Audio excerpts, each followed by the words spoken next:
今次講咧係尿頻。我哋個腎咧就嘅功能係負責過濾血液嘅。咁一個腎咧就有100萬個過濾血液嘅單位，叫做腎源，叫 nephron。咁每一個腎源咧就有2個主要部分，一個咧叫做腎小球，一個叫做腎小管。腎小球咧就好似一個筲箕咁，有啲罅咧就可以將嗰啲血液裏邊嗰啲骯髒嘅物質咧就透過啲罅咧就走咗去個膀胱嗰度。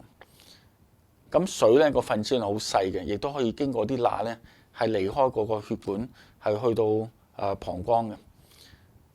嗱，你咁樣諗啦，你話如果嗰啲水離開咗啲血管，咁容乜易我哋血咧係乾晒㗎？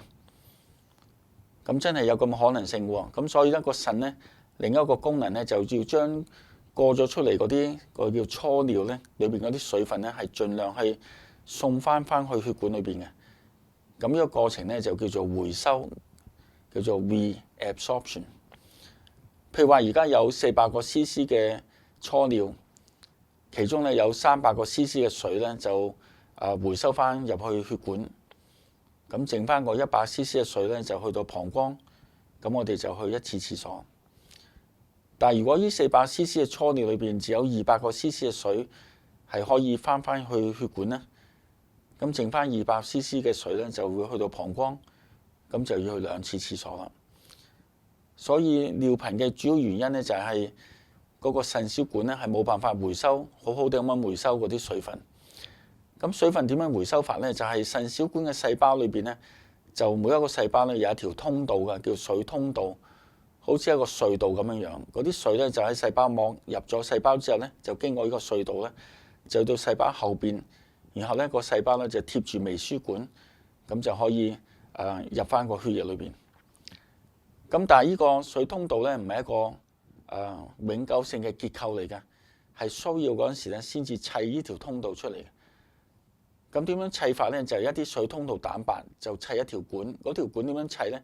就要細胞入邊咧有種叫做軌道叫微管，咁啲細胞就跟住一條微管咧就砌一個通道出嚟。咁喺呢度咧嗰個腦下丘腦咧就會分泌一種蛋白質叫做壓力素，英文叫做 vasopressin。呢個壓力素咧係可以令到腎小管嘅細胞咧可以做呢條微管出嚟。咁如果嗰個腦分泌唔到足夠嘅壓力素咧，咁回收水分嘅能力咧就會大打折扣。好多時咧，我哋飲咗咖啡、奶茶或者係可樂咧，就會要去洗手間，好快去洗手間去小便，而出嚟嗰啲咧係好清嘅，就係因為嗰個茶啊、咖啡或者可樂裏邊咖啡因咧、咖啡咧係可以干擾嗰個下丘腦分泌呢個壓力素 vasopressin。咁但係如果你話我已經冇飲嘅，即係我食完飯之後都冇飲茶、冇飲咖啡、都冇飲可樂，但係半夜都要起身幾次咧，咁今次咧就可能係因為嗰個腦咧係做唔到足夠嘅壓力素。咁點可以改善佢咧？就係有一種好簡單嘅方法咧，就係食一個健康食品咧，叫做精氨酸，英文叫做 arginine。咩嚟嘅咧？就係精氨酸咧就係製造蛋白質嗰20種基本嘅氨基酸嘅其中一種。呢個精氨酸咧係一般嘅保健食品店咧都可以好容易就買得到嘅。